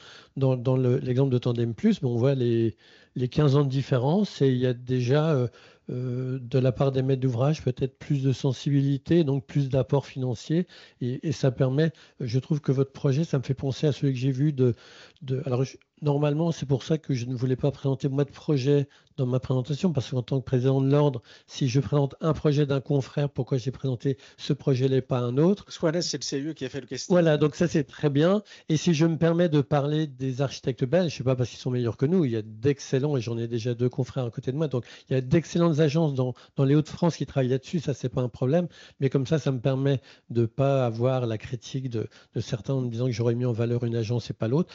Je trouve que le travail que vous avez fait, Antoine, c'est un peu ce que j'ai vu de West Architect avec le théâtre de Louvain-la-Neuve, c'est-à-dire qu'il y a un vrai travail de réécriture d'un existant, et en même temps un respect et une écriture architecturale. Donc ça, je trouve que vraiment, ça me paraît important, et c'est très facile pour moi. Il justifie mon propos de façon remarquable. Merci Jean-Charles. Alors, Stéphanie, on était dans la ruralité. Je vais t'inviter à me rejoindre pour ta présentation. Peut-être, Béatrice, y a-t-il des débuts de commentaires ou de gens qui veulent se saisir de la conversation proposée en ligne pour exprimer des choses? J'ai pas énormément de questions, j'ai des réactions du style c'est très beau, voilà. Donc donnez-moi le visualisateur pour que j'aille revoir derrière, parce que voilà, donc de l'intérêt évident. Moi j'ai quand même une question finalement. On voit qu'il y a beaucoup plus de complexité quand même dans ce travail que vous avez montré par rapport à du foncier facile où on fait du neuf, etc. Bon, même si parfois il peut y avoir des sols difficiles, etc. Mais quand même. Quel est le rapport plaisir-complexité? Vous le situez où? Qui veut aborder ça? Parce qu'effectivement, les 3 contextes sont différents, mais en tout cas, les 2 opérateurs, opérations réalisées. Olivier, un budget tout petit, la redécouverte d'un bâtiment, de son process sur lequel il faudra enquêter. Où est le plaisir? Où est la contrainte? J'aurais tendance à dire plus c'est compliqué, plus on aime. Mais... Ben non, c'est des... Tu parlais un peu d'émotion aussi, mais c'est aussi des lieux qui ont une histoire, c'est des lieux qui sont forts, et je trouve qu'il faut les accompagner. Donc il y a de la complexité, mais on est vraiment porté par le projet. Donc, et je pense qu'elle est nécessaire. Moi, dans notre pratique, on a beaucoup plus de mal à travailler sur des îlots génériques où il n'y a pas de complexité, où il y a juste un cahier des charges à respecter, que sur ce sujet-là. Celui-là, il y a l'âme du bâti, il y a l'âme des lieux qui nous porte. Et on adore travailler là-dessus. Compléter peut-être l'âme des lieux, l'âme des bâtiments. Est-ce qu'aujourd'hui, la place de la question énergétique qui prend un ascendant n'est pas un risque quelque part sur ce savoir-faire de questionner le volume existant, la notion de vouloir tout emballer entre guillemets par l'extérieur? Là, on voit qu'il y a tout un soin des choses qui est pris par rapport à une entité. Tu peux peut-être nous donner un peu ton regard là-dessus, Antoine? Est-ce que la norme fait changer aussi les capacités d'intervention dans ce type de situation? Alors ça, c'est une très bonne question, parce qu'effectivement, on aurait pu croire que oui, on allait devoir tout réemballer par l'extérieur, etc., etc. Et en fait, non, il faut être aussi habile et avoir des très bons partenaires bureaux d'études. Parce qu'en fait, là, à Arleux, par exemple, on a réussi à ne pas réisoler les granges, les 2 grandes granges qu'on avait utilisées. Au départ, tout le monde nous disait, ouais, non, mais il va falloir tout réisoler par l'extérieur ou par l'intérieur et tout. Et on aurait vraiment perdu beaucoup de qualité, parce que ce qui est intéressant, c'était ce panachage de murs avec ces appareillages différents. Et en fait, le bureau d'études a montré que bon, pour un usage finalement très ponctuel, et d'où la question aussi de est-ce qu'on replace dans quel bâtiment, pour un usage ponctuel et avec la réglementation telle qu'elle est, on pouvait se contenter d'avoir une très belle une couverture isolée et une isolation aussi par le sol, de l'inertie aussi par le sol et par les murs, et un système de chauffage adéquat, et paf, on passe. Donc oui, la réglementation, c'est aussi une complexité, mais oui, moi je reviens à ce que tu as dit, la complexité, c'est aussi ce qui fait aussi notre grain moudrin. Okay. Stéphanie, sans plus tarder, on va te présenter. Donc, il y a toujours ce fragment qu'on fait avec, on sort pas du sujet parce qu'on est bien dans les questions d'habitat. Tu es une jeune professionnelle aussi, mais qui vient d'une formation d'urbaniste. Et tu es chef de projet pour l'ANCT. Alors, tu vas pas te présenter ces acronymes, pas forcément, que tout le monde ne connaît pas forcément. Et puis, une entrée d'un dispositif spécifique proposé, Village d'avenir. On te laisse la parole pour nous expliquer ton regard à partir d'une proposition que nous fait l'État pour revivifier ces territoires ruraux, et comment tu appréhendes et comment en te mettant à l'écoute des préoccupations des élus, tu captes les enjeux d'une société dans ces environnements, et peut-être la place de la maîtrise d'œuvre qui est importante vis-à-vis de maîtrise d'ouvrage, parfois très difficile à mettre en place dans ces territoires-là. Merci. Bonjour à tous. Donc, en effet, je ne suis pas architecte. Je suis l'intrus pour cet après-midi. Donc, je vais vous présenter. Donc, je suis Stéphanie Allard. Je suis chef de projet Village d'avenir, en fait, au sein de la préfecture du Nord. Et je viens vous présenter donc, le dispositif Village d'avenir, qui est un dispositif mis en place par l'Agence nationale de cohésion territoriale dans le cadre du plan France Ruralité. Hop, voilà. Donc, plan France Ruralité qui a 4 axes. Enfin, je vais faire très rapide. Hein. Donc, c'est le dispositif Village d'avenir, c'est un dispositif d'ingénierie pour les petites communes de moins de 3500 habitants, mais c'est aussi des financements dans le cadre d'une dotation qui s'appelle les aménités rurales, d'un plan aussi qui s'appelle France Ruralité Solutions. Donc, c'est des solutions, 32 solutions, et notamment concernant les logements vacants. Donc, les interventions de des précédentes présentations voilà, m'ont fait penser à plein de choses. Enfin, il y a plein de choses sur lesquelles je vais pouvoir rebondir. Mais voilà, donc France Ruralité Solutions, c'est des solutions sur toutes les thématiques en fait, hein, d'aménagement du territoire pour les communes rurales. Et aussi enfin, voilà, un renfort d'attractivité avec les zones de revitalisation rurale. Dans le département du Nord, il y a 9 communes qui peuvent bénéficier de ce renfort d'attractivité, et notamment 8 dans l'Avesnois. Donc je vais faire un petit focus quand même sur le programme Village d'avenir, évidemment. Donc l'idée, c'est de recruter au sein des services de l'État un chef de projet par département, ou 2 quand ce sont des départements très ruraux, pour accompagner les communes dans la mise en œuvre de leurs projets. Et donc il y a eu un appel à projet. Donc c'est un dispositif qui a été mis en place en janvier 2024 pour 3 ans. Et il y a eu 2458 communes qui ont été lauréats pour cette première vague à l'échelle de la France. Et les principales thématiques, alors, je ne sais pas si vous voyez bien, mais en fait, le curseur là qui bat tous les records, c'est la réhabilitation de bâtiments et l'aménagement des espaces. Donc, c'est vraiment une préoccupation des villages ruraux. Et voilà, donc c'est aussi une raison pour laquelle je suis là cet après-midi. Avec d'autres, voilà, il y a d'autres thématiques aussi, hein, tout ce qui est attractivité, tourisme, rénovation énergétique, enfin, déploiement plutôt des énergies renouvelables. Mais aussi numérique, biodiversité, aménagement de mobilité douce, enfin aménagement cyclable ou mobilité douce. Donc voilà, ce sont des thématiques qui sont reprises, mais vraiment celle qui préoccupe le plus, c'est bien celle de la réhabilitation des bâtiments.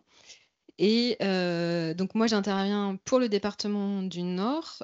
Sur le département du Nord, il y a eu 18 communes qui ont été lauréates. Il y en a eu plus qui ont candidaté, mais voilà, pour l'instant, il y a 18 communes qui ont été lauréates. C'est 32 projets en fait au total que j'accompagne. Et mon rôle, en fait, c'est vraiment d'être facilitateur, en fait, d'être à l'écoute des communes et des élus.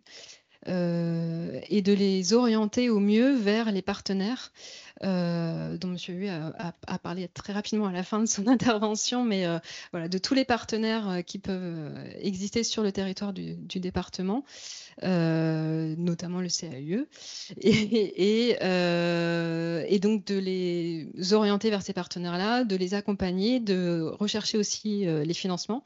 C'est un sujet qui a été un peu abordé, mais c'est une des majeures préoccupation des collectivités, c'est de trouver les financements pour mener à bien leurs projets. Et voilà, cet après-midi, ce que je peux vous présenter, c'est que sur les 18 communes et les 32 projets que je suis, il y en a quand même quelques-uns qui ont vraiment cette thématique-là au cœur de la réemploi du bâti.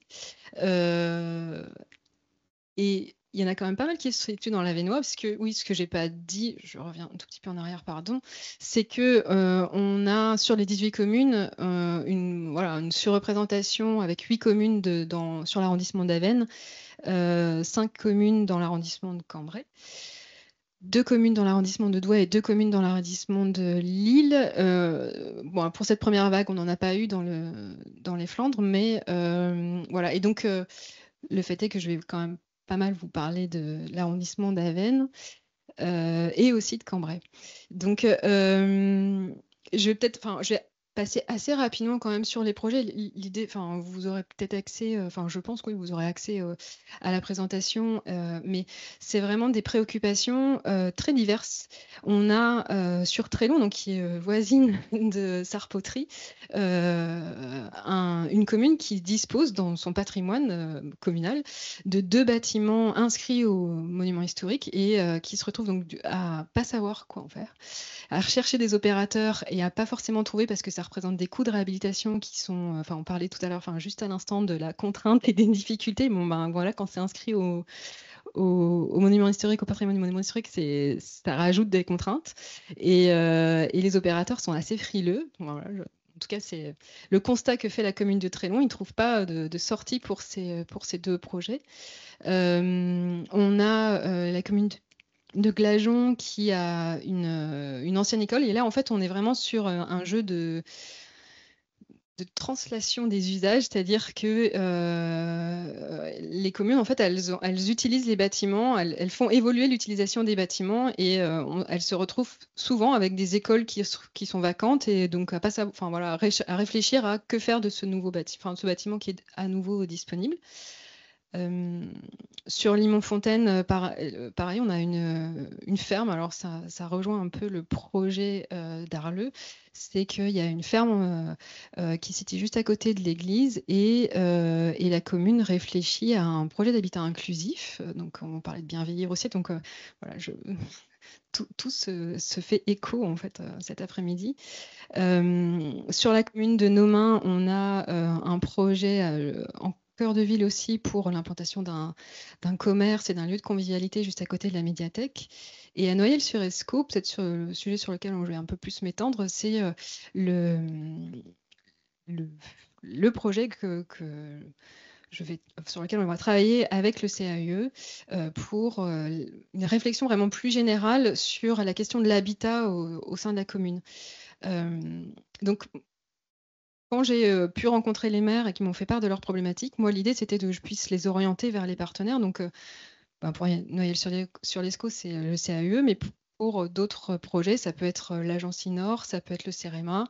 Il y a aussi un accompagnement sur mesure, des études et des diagnostics qui peuvent être réalisés avec l'ANCT, donc l'Agence nationale de cohésion territoriale, qui propose de faire des diagnostics pour les communes rurales. Donc, je vais vous montrer quelques images. Donc voilà, très long. Et ces monuments classés. Donc, on a une première, un premier une villa art déco qui se situe vraiment en plein centre-ville. et qui est à l'abandon depuis de nombreuses années.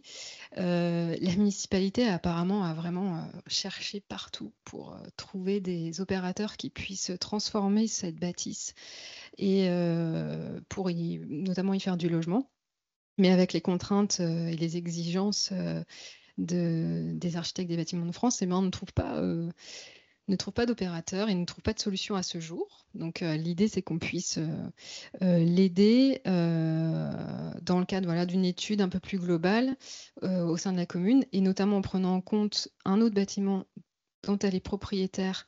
Alors là, c'est une photo ancienne d'un château qu'on appelle le château des Carmes, qui était un bâtiment où il y avait des moines à l'époque. Et voilà, ça ressemble à ça aujourd'hui, où il y a eu plusieurs usages au fil du temps. Ça a été un EHPAD, etc. Et là, maintenant, il est vacant. Et c'est pareil, ça peut être un bâtiment sur lequel il pourrait y avoir une programmation logement. L'idée, c'est de pouvoir accompagner la commune sur une réflexion un petit peu plus large, peut-être en mêlant ces deux opérations, parce que pour l'instant, elles ont été vues à chaque fois de façon séparée, mais pourquoi pas, peut-être que les deux opérations couplées pourraient intéresser un même promoteur ou un même opérateur. Sur la commune de Glageon, donc là, on est toujours dans l'Avesnois. Donc là, c'était l'ancienne école. Il y a une nouvelle école qui a été construite juste derrière. Et la municipalité a réintégré le bâtiment pour y installer son espace, sa médiathèque et son centre social, pardon. Mais sauf que le bâtiment n'est pas du tout adapté, en fait. Tout le premier étage n'est pas utilisé. Il y a encore un logement pour l'éducation nationale. C'est pas vraiment en norme ERP, comme vous pouvez le voir. Pour l'accueil des usagers, c'est pas le plus évident. Et donc, elle souhaite vraiment réhabiliter ce bâtiment pour continuer à avoir des activités de centre social, de médiathèque, mais qui soient vraiment plus adaptées. Pour ce projet-là, par exemple, dans un premier temps, puisqu'il y a aussi toute la question de rénovation énergétique qui est vraiment un sujet sur lequel la municipalité a à cœur d'agir. Le premier diagnostic, on parlait de diagnostic tout à l'heure, je les oriente vers l'agence INOR, donc qui est l'agence départementale, qui pourra peut-être déjà donner des premières pistes de réflexion. À Limont-Fontaine, on a donc une ancienne ferme qui est juste à côté de l'église et qui est très très grande. C'est qui est alors elle n'est pas vacante, il y a encore des personnes qui y habitent, mais la propriétaire est décédée il y a 2 ans et sa fille en fait aimerait pouvoir donner une utilité sociale à ce bâtiment, la municipalité aussi, donc ils réfléchissent à un habitat inclusif. Mais pour l'instant, en fait, ils ne savent pas vraiment où et vers quelle direction aller, avec quel type d'opérateur. Là, il y aurait une étude menée dans le cadre de l'accompagnement sur mesure de la NCT pour justement définir quels pourraient être les usages, puisque la municipalité envisageait aussi une crèche ou pourquoi pas un cabinet médical pour faire revenir du service et des utilités au cœur du ville. Et donc, c'est une étude qui va être lancée, j'espère là, d'ici la fin de l'année, pour aider la commune à se projeter et à voir la faisabilité des projets. Alors, je vous parle que d'études pour l'instant. Enfin, moi, j'en suis au stade des études. En fait, je ne suis pas au stade de la concrétisation. Je n'ai pas de projet à vous présenter. On est vraiment là au stade on a un besoin qui a été identifié par les communes et comment on va faire pour les aider pour qu'elles puissent avancer dans leur projet. Et c'est un cheminement qui va prendre un peu de temps, mais il y a toujours aussi cette phase de diagnostic qui va être nécessaire. Oui, voilà, donc il y a quelques photos supplémentaires de Limont-Fontaine avec aussi toute une parcelle en fait en face de la ferme, donc sur la rue en fait qui est juste en face. Il y a une parcelle en fait qui s'étend jusqu'à la mairie et donc la municipalité est très intéressée pour valoriser cet espace et faire de la renaturation. Ensuite, le projet dans le Douaisis, donc qui est à nos mains, donc c'est la bâtisse, la maison d'habitation. La municipalité, en fait, réfléchit. Oh, pardon. La municipalité réfléchit vraiment a fait l'acquisition de cette maison-là. Elle l'a préemptée quand elle a été mise en vente parce qu'elle se situe juste à côté de la médiathèque et qu'elle avait vraiment à cœur de faire venir un commerce multiservice au sein de sa commune et aussi d'espaces de convivialité, de lieux où il pourrait y avoir des ateliers avec la médiathèque et d'espaces où les personnes âgées du village pourraient se retrouver puisqu'il y a un béguinage qui a été construit il y a peu de temps. Donc voilà, donc là, il se retrouve avec cette maison et la grande question, c'est réhabilitation ou démolition, reconstruction. Voilà. Donc ça, c'est voilà, avec les problématiques d'accessibilité, les problématiques de succession. Alors on le voit pas là, mais c'est une maison où il y a eu différentes extensions qui sont pas tous au même niveau. Voilà. Donc c'est une interrogation pour la commune de savoir comment avancer dans son projet. Et alors là, on va prendre le problème dans l'autre sens. On va partir des usages, c'est-à-dire que pour l'instant, la commune n'est pas encore fixée sur les activités qu'il pourrait y avoir à l'intérieur, ni avec quel porteur de projet. Donc l'idée, c'est de bénéficier de l'accompagnement de la compagnie des tiers-lieux pour rechercher un porteur de projet, réfléchir aux usages et du coup déterminer si le bâtiment tel qu'il est pourra être réutilisé ou avec quelques aménagements, ou si il sera nécessaire de déconstruire pour le reconstruire. Mais de partir du coup des usages et des activités qui y seront implantées. Et enfin, oui, donc ça c'est l'arrière, la situation la thématique des stationnements. Et donc voilà. Et donc le dernier, le dernier projet en lien avec le bâti se situe sur Noyelles-sur-Escaut, qui est, quand je suis allée les rencontrer, on fait part de plusieurs problématiques qu'elles prenaient bout par bout, avec une ferme qui est vacante depuis une dizaine d'années en centre-ville, sur laquelle ils aimeraient bien avoir un béguinage, un espace qui est constructible au PLU mais qui est en extension de bourg et ils réfléchissent à une programmation d'habitat, des problématiques de logements vacants qui ont qui sont pas forcément reprises ici sur les photos, mais à chaque fois c'était sur la thématique habitat mais pris dans des points de vue différents. Et l'idée de l'accompagnement pour Noyelles-sur-Escaut, c'est de faire un petit dézoom. Et c'est de là donc l'intervention du CAE, c'est qu'on a fait appel à Béatrice Oxon notamment pour aider la commune en fait à dézoomer, à avoir une réflexion plus générale sur la question de l'habitat et à réfléchir avec pourquoi pas les habitants. Je pense que la maire est assez partante pour interroger les habitants et avoir une concertation pour répondre vraiment aux attentes de sa population, pour réfléchir à une programmation de logement pour des personnes plus âgées, des personnes seniors, et de valoriser aussi ce bâtiment et cette ferme qui est en cœur de ville et qui a vraiment beaucoup de potentiel, quand on voit sur les photos, qui est en plutôt bon état quand même, mais qui mérite aussi un diagnostic et une réflexion sur son devenir. Donc voilà, donc en fait ça fait vraiment écho à tout ce que vous avez dit, puisqu'on est un peu sur toutes les thématiques. Merci Stéphanie. Alors, vous voyez qu'il y a quand même de la cohérence dans le fil de notre présentation. On touche du doigt là un sujet d'un marché, on peut parler de ça comme ça, où l'existant, le bâti, attend, entre guillemets, une nouvelle proposition, une nouvelle programmation. Et du coup, j'ai envie de poser la question à Jean-Charles. Est-ce qu'il s'agit pour les architectes de s'intéresser aux éléments de diagnostic, mais par l'entrée des faisabilités?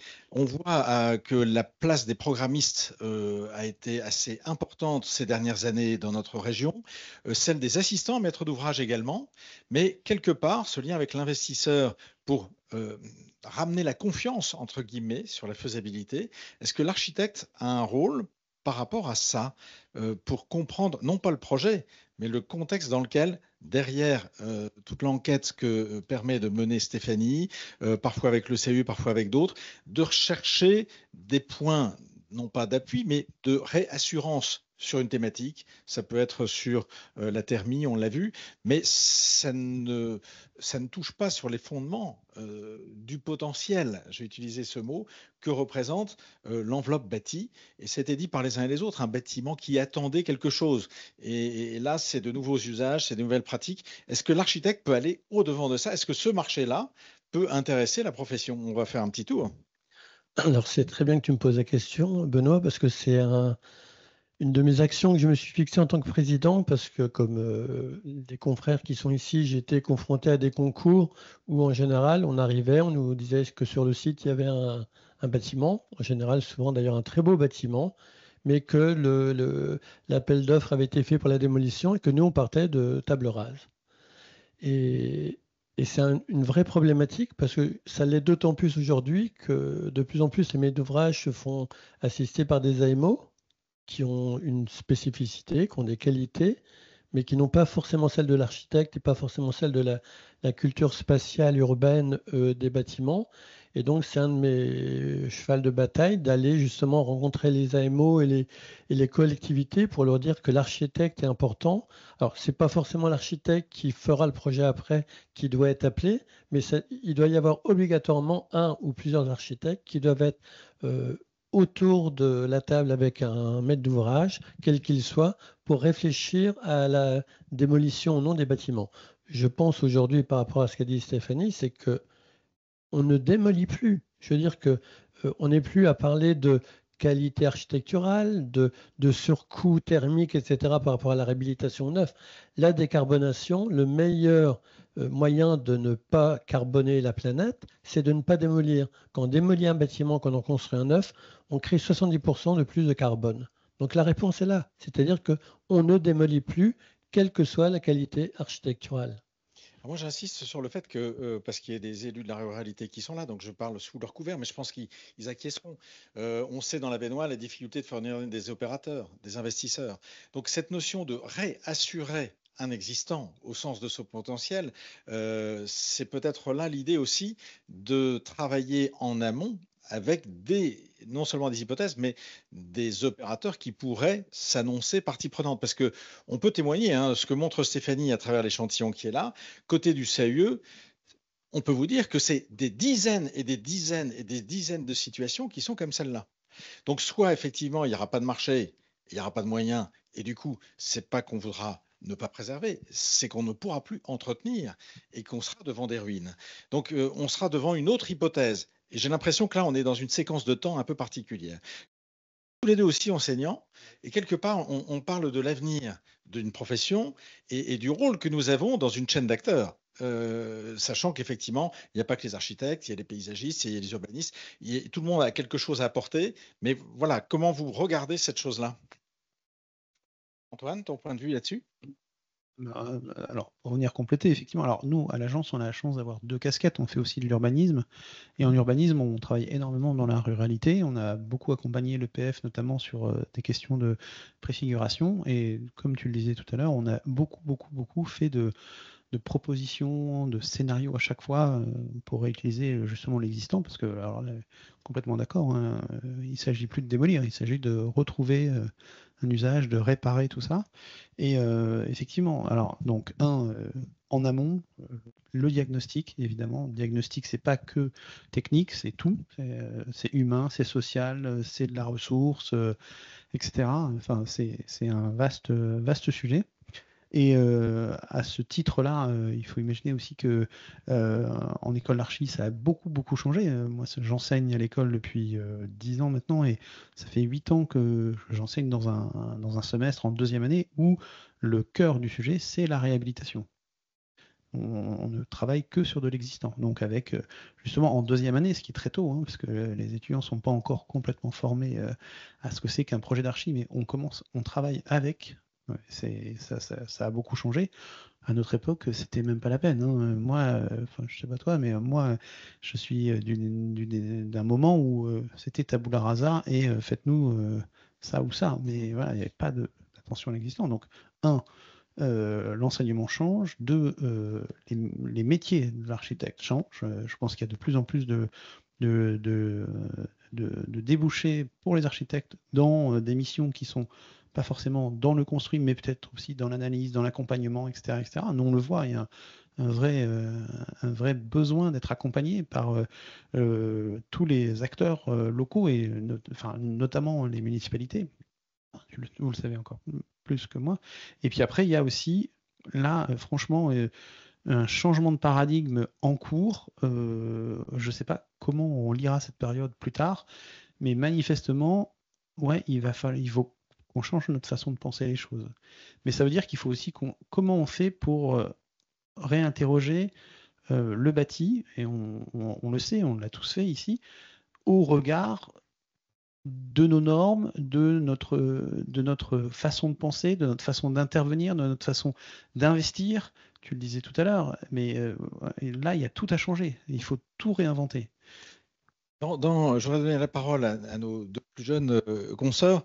On l'a bien vu dans le travail sur la piste rurale, vos enseignants, eux, vont vous demander d'aller enquêter sur la place de l'accueil des personnes âgées, entre l'idée de savoir que c'est un maintien à domicile ou toutes les institutions qui sont proposées. Donc, vous allez chercher ce travail d'enquête, c'est un peu ce que dit Antoine, le métier change et l'enseignement change. Et puis, un autre élément, moi, qui est apparu, je voulais avoir aussi cette mise en distance ou en tension. Donc, le diagnostic sur la thématique du vieillissement, et puis l'échange que vous avez eu avec les habitants.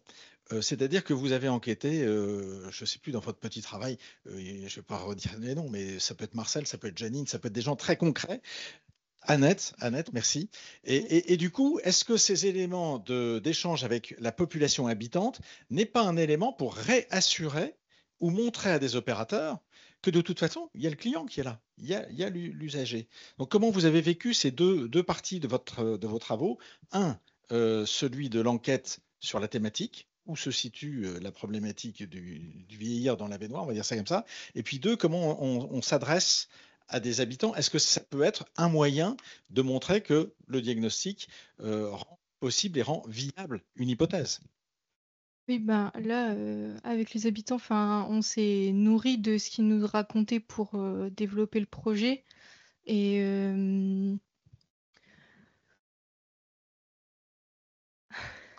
ça aussi, c'est un temps, c'est peut-être un travail de cabinet d'archi ou pas, ou de sociologue, j'en sais rien, pour aller à ces rencontres-là. Après, on se rend compte que c'est aussi difficile d'identifier toutes les problématiques qui touchent ces personnes-là si on ne les rencontre pas. Donc, par exemple, il a quand même fallu qu'on aille au sein des habitations pour toucher du doigt certaines problématiques. On a la chance d'avoir dans la salle quelques personnes. Il y a même les élus de la commune dont on a parlé tout à l'heure. Est-ce que vous avez des questions, des réactions à nous faire partager les uns ou les autres? Puis on donnera la parole à Béatrice, ou peut-être prendre les questions qui viennent. On va peut-être prendre les questions tout ensemble, du coup, s'il y en a plusieurs. Et puis, comme ça ira plus vite peut-être pour répondre. On n'est pas loin des 2 heures. On a encore un quart d'heure, c'est bien. Vas-y, c'est bien. Moi, j'avais deux dans le chat, une question sur l'instabilité que pouvait créer l'évolution en cours de chantier. On a dit le diagnostic évolue, on opère des changements, etc.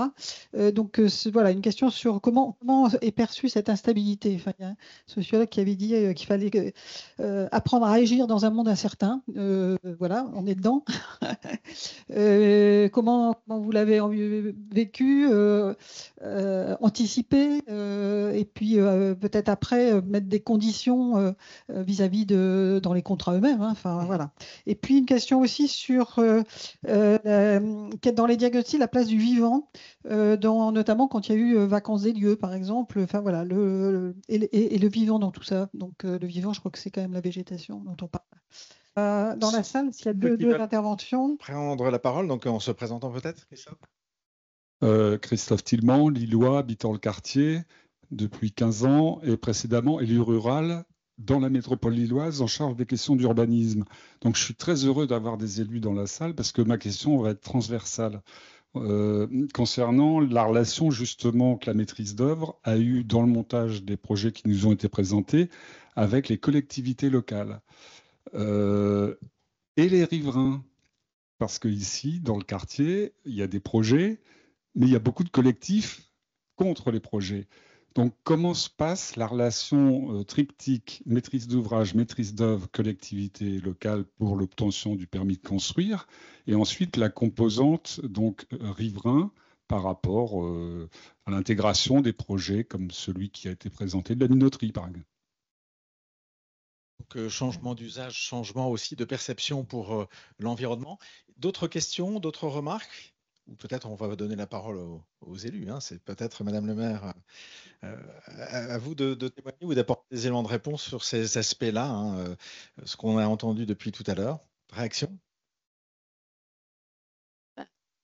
Je rejoins les étudiantes qui ont passé de nombreuses semaines chez nous, étalées sur toute une année. Alors c'est vrai que le travail de l'élu, je pense qu'il est important. Donc Didier qui est là, qui a suivi tout le groupe de jeunes pour l'approche des habitants, parce que je pense que si on n'avait pas été là derrière, elles n'auraient peut-être pas ouvert leur porte. Je pense pas qu'Annette elle aurait ouvert sa porte aussi facilement. Et je pense à Léontine, la dame qui a 103 ans, c'est pareil. Donc je pense que l'élu a quand même une place importante dans les projets tels réhabilitation. Et nous, le travail que les étudiantes architectes, donc ça peut être les architectes, nous apportent beaucoup aussi, parce que nous, ça nous a ouvert aussi un autre esprit et d'autres idées sur lesquelles on ne s'était pas attaché. Et justement, les logements, la réhabilitation des logements avec l'inclusion, je ne sais pas Didier si tu me rejoins, on n'y aurait peut-être même pas pensé. Donc c'est du coup une ouverture. Ouais. Oui, c'est surtout un autre éclairage. On assistait ce matin à Vennes-sur-Elle par une réunion avec la sous-préfète et le procureur, et on parlait justement de la NCT qui était présente. Et on a tous dans nos villages de l'Avesnois et d'ailleurs des friches, notamment en Sarpoterie, on a d'énormes friches. On a une ancienne brasserie, on n'en a pas parlé, c'était pas leur projet. On a une taillerie parce que Sarpoterie, il y avait deux. Il y a beaucoup de gens qui ne savent pas pourquoi Sarpoterie est un musée du verre, mais il y avait deux grandes verreries à Sarpoterie. Donc on a deux sites, verrerie d'en bas, verrerie d'en haut, et des bâtiments existants, des privés, la taillerie, notamment un grand bâtiment que monsieur, mon voisin derrière, connaît bien. Et on a tous des friches comme ça. Effectivement, maintenant, on pense à... Oui, on démolit, on rebâtit avec les matériaux, mais en fini, on ne sait pas comment faire. On ne sait pas comment s'y prendre. Alors, bien sûr, voilà, INOR nous conseille, la CAU nous conseille, mais on tourne en rond, il faut prendre une décision, puis un jour, Sandra, c'est les finances, quoi. Merci.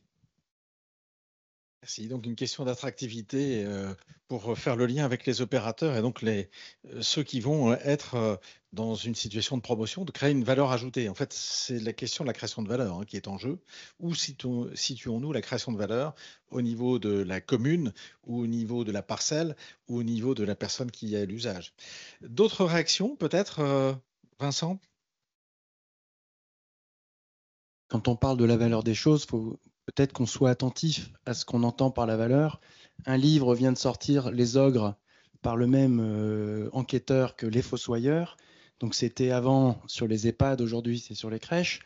Et sur la question du retissage qu'on a vu dans les projets, sur la valeur des choses, le temps, comprendre, et en fait on vieillit tous ensemble. Une société vieillit, un bâtiment vieillit, et on est en train de s'interroger effectivement sur ce qui relie les choses. Il faut peut-être qu'on soit plus attentif encore aux liens et à la façon dont les autres, ceux qui sont dans l'analyse de la valeur financière, peuvent comprendre ce qu'est une transmission et une continuité dans la lente évolution.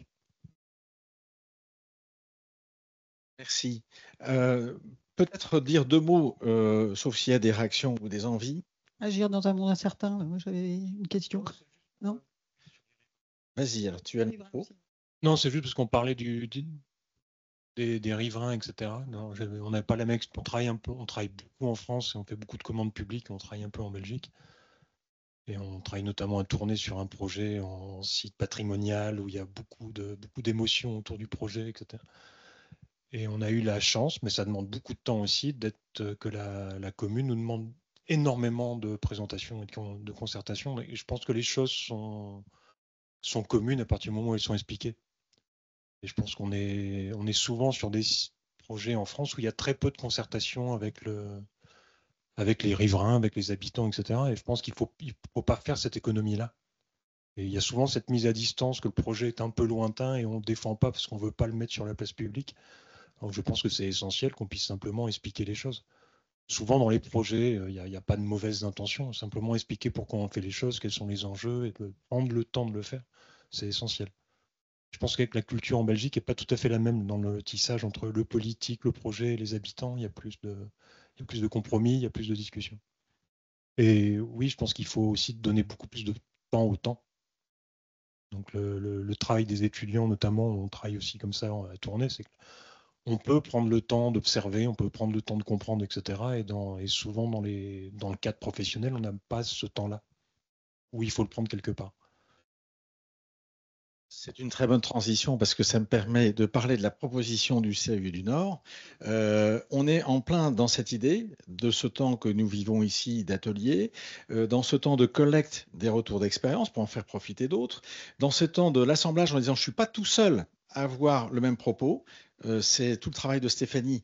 Et nous, on est là pour mettre en situation toutes ces séquences-là pour montrer aux uns et aux autres que c'est le même sujet, il n'y a pas à avoir peur d'une situation qui peut paraître douloureuse et peut-être qu'effectivement, en se mettant à plusieurs, on peut peut-être réussir à trouver des moyens différents, peut-être auprès des bureaux d'études pour apporter du côté des CAUE tout un acquis, un actif qu'on a de la connaissance très fine du territoire et des environnements et des acteurs locaux pour faire gagner du temps et organiser les choses peut-être différemment. On pense effectivement, avec peut-être une utopie qui nous appartient, que l'idée de mettre en relation les situations peut peut-être faire progresser l'ensemble parce que tout ce qu'on a vu, c'est des sujets communs d'une société qui est à se repenser, voilà, y compris les métiers. Merci Jean-Charles. Béatrice. On arrive à la fin de notre temps de proposition. Oui. Qu'est-ce qu'on peut retenir pour cette séquence et surtout mettre en perspective les autres? Rappelez qu'on retrouve toute la matière, donc sous forme d'une vidéo, sous forme d'un carnet numérique qui semble les différents sous-carnets numériques. Au fur et à mesure dans le chat, j'ai donné les liens pour que les gens puissent retrouver par eux-mêmes cette matière. Donc le rythme, je l'avais précisé d'entrée, c'est une conversation par trimestre, 4 ateliers thématiques avec 3 sous-thèmes. Et cette conversation 13 réentame un nouveau cycle et c'est l'atelier Réenchanter l'habitat et les lieux de vie. Sans doute une nouveauté là, sur cette ce nouveau cycle, c'est que on a des dossiers documentaires beaucoup plus enrichis qu'au premier cycle. Et donc, on fait des appels aux internautes pour nous dire quelles sources vous aimeriez bien voir apparaître dans notre dossier documentaire, mais aussi tout un chacun. Donc, on réfléchit aussi à prolonger la façon de faire vivre ces ateliers avec ceux qui ont participé aux conversations ou d'autres. Donc ça, ce seront les nouveautés à venir. Là, vous avez à nouveau les thématiques d'ateliers. Réenchanter l'habitat et les lieux de vie, c'était là. Fédérer les acteurs, refonder les villes et les bourgs, construire les paysages de demain. Et justement, la prochaine conversation, ce sera dans l'atelier Refonder les villes et les bourgs, sous thématique ville-nature. Ce sera le 10 décembre 2024. Et on se dirige vers un sujet autour de la question des sols vivants. Puisque finalement nos villes un peu historiques étaient plutôt minérales, on sait qu'on essaie de désimperméabiliser, etc. Mais cette notion du sol vivant, comment certains l'ont travaillé, et donc on va aller à la recherche d'intervenants qui vont parler de cela. Merci à tous et à bientôt.